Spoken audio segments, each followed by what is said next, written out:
I give women a pretty hard time on my channel, okay? I don't go out of my way to do it. I just, you know what, never really come across some stories. So I took the time to find 3 of them here today that are all kind of just good news. And it's just kind of a good way to end the weekend, I think. So first we're going to stop over in the UK. It's been a minute since I've had an opportunity to talk about what's going on over there. And I thought that this would be a perfect time to touch back over on those rainy shores. So they're doing something great over there, and something that is directly affected to all the censorship that's happening right now. Well, at least that's where they're drawing comparisons from. And I like the fact that they're going to be reforming their hate speech laws. And yeah, Priti Patel, one of the very, very few conservative MPs right now for the Conservative Party of Britain, or UK rather, sorry, who has been on point since the beginning and hasn't been wishy-washy like Boris Johnson. So it's great to see that she wants to head this up. United Kingdom Home Secretary Priti Patel is looking into ways to modify Tony Blair-era hate speech laws to protect freedom of speech. The Daily Express reports the laws were originally created by Tony Blair, Labour's party government, as measures to tackle racism and sexism all the way back in the early aughts. Northwest Leicestershire words. MP Andrew Bridgen is leading the charge to change the laws, outlining his opposition to them in a recent opinion piece. Brigden, you know, all those English words, they're tough. Pointed to a case of 2 men who were questioned by the police for his opinions on transgender issues. Yep, creepy. One of the men had made a tweet on the issue, which was reported to the police by an offended citizen, I'm sure. A court ultimately dismissed the case, comparing the police officer involved to the Gestapo. Terrific. It was far from an easy task, as regulation of language is inherently subjective. However, we cannot leave this matter up to discretion of big tech bosses and high court judges, Brigden argued. Brigden, no I. Alluding to the recent purge of the right-wing and far-left accounts on Facebook and Twitter. Very few far-left accounts, but a couple of Antifa accounts got nuked, and that's a good thing. Most notable, that former United States president, y'all remember him, President Donald Trump. They are not helped by British law defining hate crime as any criminal offense which is perceived by the victim or any other person to be motivated by hostility or prejudice towards somebody based on a personal characteristic. That is vague enough to literally be anybody, and you can just slap that tag onto anybody committing a crime.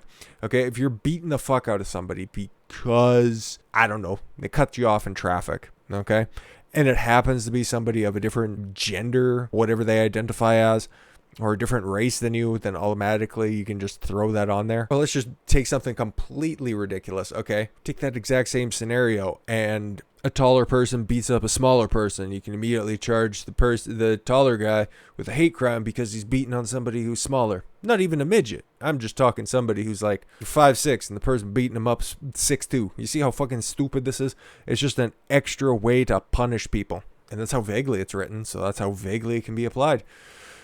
To protect free speech and democracy, this legislation must be repealed. I love it. I love it. I love it. I love it. Now, the UK is pretty fucked when it comes to a bunch of stuff, but at least they're making a good decision with this one here. So the Conservatives have a supermajority. It's the Conservatives who are trying to push this through, so make it fucking happen, guys. And in another turn of good news, mother shoots alleged intruder to protect son.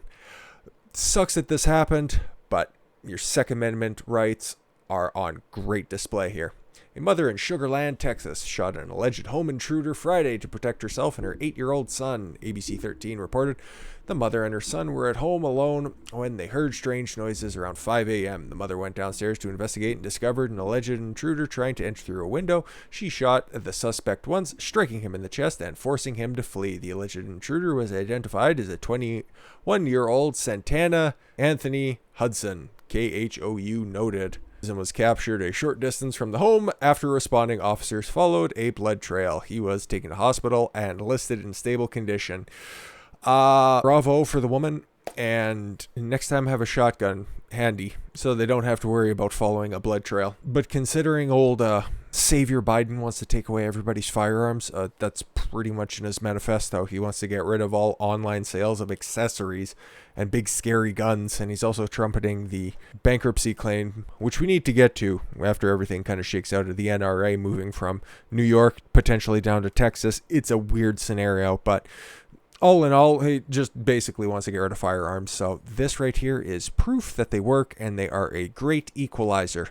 And last but not least, the meme that launched 1,000 unfunny jokes. Bernie Sanders sitting alone with all of his socialist confidants, just looking unimpressed, wearing some just adorable mittens. Now, if you guys went ahead and read the headline that's just at the bottom of the screen there, you're going to realize that this might not be a really uplifting story, but it is, because this lady learned that taxes suck and voting for idiots who continuously raise your taxes is not a good thing, okay?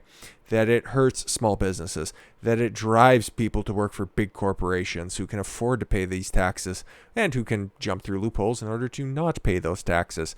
So it's a good thing. It inadvertently red pills people. The woman behind Bernie Sanders' iconic mittens quit making them because high taxes killed her business. Doesn't this sound like an Onion or a Babylon Bee article? Like, it just is too ridiculous to be actually true, but no, it's real. The Vermont school teacher who made Bernie Sanders mittens, featured in the most recent viral meme, said that she had to stop making them after federal government taxed her too much. Oh my fucking god. People have been contacting me thinking that they can get mittens, and actually they can't. I don't have any more, and I don't have much of a mitten business anymore because it really wasn't worth it, Jen Ellis explained to Slate. Independent crafters get really taken for a ride by the federal government. We get taxed to the nth degree, and it wasn't really worth it pursuing that business even as a side hustle. That sucks. If somebody wanted to do something fun for a time and, make a little business, and nope, the government has to get their taste because of the healthcare. Even though Sanders admitted in 2019 that he would raise taxes on the middle class to support his Medicare for All plans, Ellis has shown support for the senator because she's stupid, sending him repurposed sweater mittens in 2016 because she was heartbroken that he lost the Democratic nomination and probably wouldn't run again. Oh, little did she know that dude needed another beach house. I thought I'd like to make him a pair of mittens, and I did, Ellis said. I totally remember that night I did it. I was thinking to myself, is this crazy? Yes, it is. It is crazy. I don't even know this guy, but I wanted to make them for him, so I did. Okay, maybe I take that back. Maybe it's not entirely crazy, but at the same time, voting for a socialist is crazy in and of itself. And despite her outrage at the government for taking her money, Ellis told Washington Post on Wednesday that she appreciates parts of Sanders' radical education and debt forgiveness platform. I'm also super pro Bernie and a public school teacher. I can see every day how families are struggling. Yes, because your government doesn't know how to spend your money better than you do. People are just trying to make ends meet, and they need things like student loan forgiveness. No, they don't. They just don't need governments, or they just don't need university and colleges charging so much because their curriculum's overinflated by a bunch of stupid programs that you don't need. And free education, yes, so they can continue to spit out the exact same cycle of socialist teachers teaching socialist principles to the kids that think that they're going to be perpetually stuck in victimhood, and a lot of things that Bernie Sanders is fighting for. So she's an idiot. The mitten first caught attention in public in 2019 after a picture of Sanders lending them to someone on the campaign trail circulated the internet. Oh, see, there's enough mittens for everyone. We can just share our mittens. We do not have to get the millionaires and billionaires to send any more, okay? We can just get small people all working together, and you can just make them, because in my utopia, we will have no need for money anymore. See how stupid it is? But good. Fuck her. Hopefully she just becomes an example and, just keep her idiocy to Vermont. Continue to support programs that'll never come to fruition, and it just creates more of a bureaucratic structure. So anyways, at least the first two stories were out and out wins. Priti Patel wanting to put hate speech on the fucking English Channel back to France with a bunch of other refugees, military-aged men from Muslim countries, and a woman shooting a home intruder. showing you that Second Amendment is very much alive and well, just in case you forgot from all the riots during the summer. But that'll about put it a wrap on this weekend's coverage. We got still a couple of stories on the back burner. I didn't want to be too much of a bummer here, and also I wanted to see how a couple of things were going to pan out anyways. So it's a nice little cleanup of some stories that have been circulating around for a while, and I hope you all enjoy the rest of your weekend and the rest of your Sunday. Otherwise, we'll be back at it again tomorrow. I thank you all very much for the gift of your time. I've been Don Consuelo. I want you to follow your gut and get after it. Take care, everyone.